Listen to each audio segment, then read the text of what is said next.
Hello viewers, আসসালামু আলাইকুম। কার কি অবস্থা? সবাই কেমন আছেন? আশা করি অনেক অনেক ভালো আছেন। তো আজকে আমি চলে আসলাম আপনাদের মাঝে একটা লং ভিডিও নিয়ে। তো লং ভিডিও বলতে ভিডিওটা কিন্তু একটা লাইভ, আমি স্ক্রিন করে ভিডিওটা রেকর্ড করে রেখেছি, ঠিক আছে?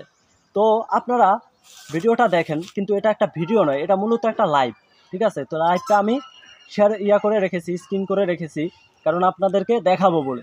দেখেন, আমরা যখন লাইভ করি তখন দেখি আমাদের কাছে অডিয়েন্স নাই, ঠিক আছে? আমাদের লাইভে অডিয়েন্স থাকে না। আমরা এত ভালো পরিমাণে লাইভ করার সত্ত্বেও আমাদের কেন অডিয়েন্স থাকে না? অডিয়েন্স থাকবে কিভাবে? অডিয়েন্স তো সব এই জায়গায়, এই লাইভে মনে করেন যে আটকে যায়, ঠিক আছে? তো মানুষের রুচি কতটা ভালো এটা আমরা এই ভিডিওর মাধ্যমে দেখতে পারলাম, এই লাইভটার মাধ্যমে দেখতে পারলাম। তো এই লাইভে যে আমি কি করতেছি, যে আপনি তো ভালো, তাহলে আপনি কি করতেছেন? দেখেন ভাই, ভালো খারাপ দুইটা মিলে মানুষের ভিতরে থাকে। তো আমি হঠাৎ আমার কাছে নোটিফিকেশন আসছে, আমি লাইভটাতে গেছি। কারণ আমাদের প্রত্যেকটা মানুষই আমরা যারা নোটিফিকেশন আসলে আমরা একটা লাইভে যাই। কেন যাই? আমাদের কিছু অডিয়েন্স পাওয়ার জন্য, একটু রিচ এঙ্গেজমেন্ট ভালো থাকবে, মানুষের সাথে পরিচয় হওয়ার জন্য। আমি ঠিক এই কারণে গেছি। যা দেখি এই জায়গায়, মানে যেই লাইভটা চলতেছে, এই লাইভটা মূলত কোনো শিক্ষামূলক কোনো লাইভ নেই, ঠিক আছে? তো এই যে লাইভটা চলতেছে, আর এখানে এই যে 100-র উপরে মানুষ আছে মাত্র 5 মিনিট লাইভে, ঠিক আছে? তো এই লাইভটা যদি আধা ঘন্টা চলে, অর্থাৎ 30 মিনিট চলে, তাহলে কত পরিমাণে অডিয়েন্স থাকবে? অনেক পরিমাণে অডিয়েন্স থাকবে।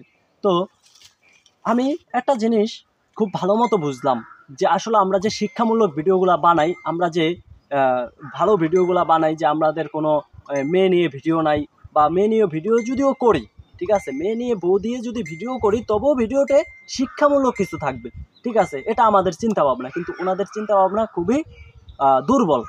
কারণ আপনি দেখবেন যে যেই জায়গায় বেশি কাপড় চোপড় খোলা হয়, যেই জায়গায় বেশি উলঙ্গ ভিডিও চলে, ওই জায়গায় অডিয়েন্স খুব বেশি থাকে পরিমাণে। তো আমাদের পুরুষের রুচি আর টেস্ট এতটাই দুর্বল হয়ে গেছে যে বলার বাইরে।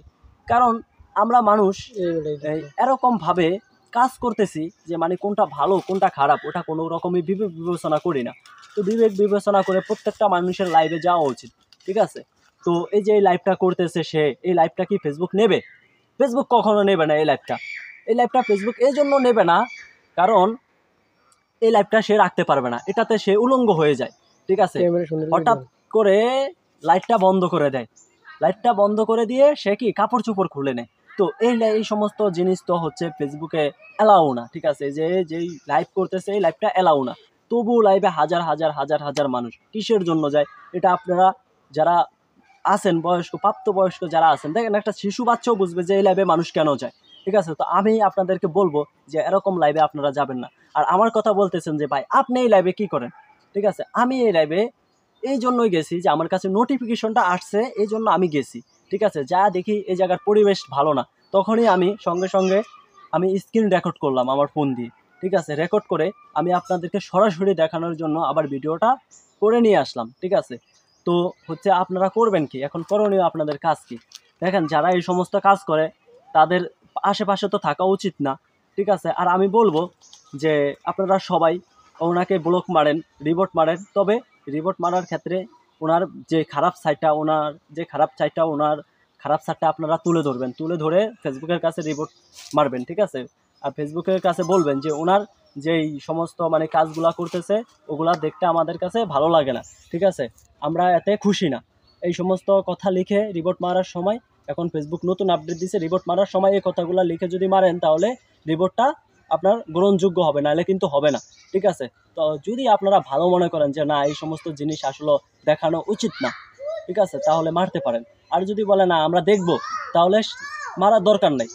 কারণ আমি বলবো যে এই রিপোর্ট মারাটাই উচিত। কারণ যদি আমরা ভালো কিছু শিখতে চাই, ভালো কিছু দেখতে চাই, তাহলে আমাদের রিপোর্ট মারাটা খুবই জরুরি, ঠিক আছে? আর যদি না আমরা ভালো মারবো না, আমরা রিপোর্ট ভালো কিছু দেখবো না, তাহলে এই যে আমি আপনাদেরকে যত প্রকার খারাপ জিনিস আছে আমি আপনাদেরকে দেখাবো, কোনো সমস্যা না, ঠিক আছে? যে আমি এরকমভাবে দেখাবো যে আমার আইডিরও কোনো ক্ষতি হবে না, ঠিক আছে? ফেসবুকে হাজার হাজার ভিডিও আছে এরকম অশ্লীল ভিডিও। তো আপনারা ভালো এই বিবেকটাকে কাজে লাগাবেন, ঠিক আছে? আল্লাহ তো একটা বিবেক দিছে মানুষকে, এই বিবেকটাকে কাজে লাগাবেন। কাজে লাগায় তারপরে দেখবেন যে কোনটা ভালো কোনটা খারাপ। এই জায়গা থেকে কি শিক্ষা পাবেন? আপনি কোনো শিক্ষাই পাবেন না এই জায়গা থেকে।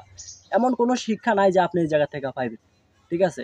কিন্তু এই যে আমরা যে লাইভ করি ঘন্টার পর ঘন্টা, আমরা এত পরিশ্রম করি ফেসবুকে, আমরা ফেসবুকে গাইডলাইন শিখাই, কিভাবে আপনি ভিডিও ছাড়বেন, কিভাবে করবেন, কিভাবে কালারফুল করবেন।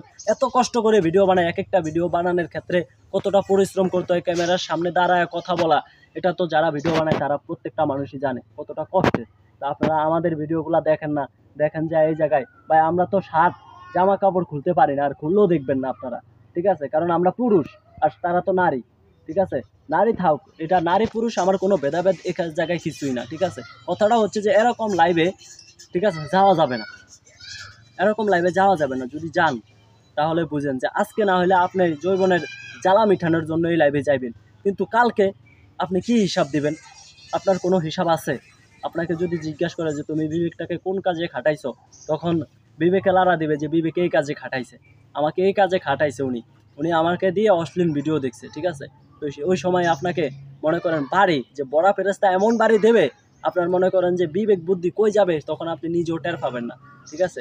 তো একটা কথাই আমি সব সময় বলি যে বন্ধু, নামাজ বাদ দিও না, এই দুনিয়ার শান্তির চাইতে পর দুনিয়ার শান্তি অনেকটাই বেশি, ঠিক আছে। তো সবাই একটু বিবেক দিয়ে ভিডিওগুলো দেখবেন, ঠিক আছে, যে কোনটাতে যাবেন কোনটাতে যাবেন না। আজকের মতো এ পর্যন্ত।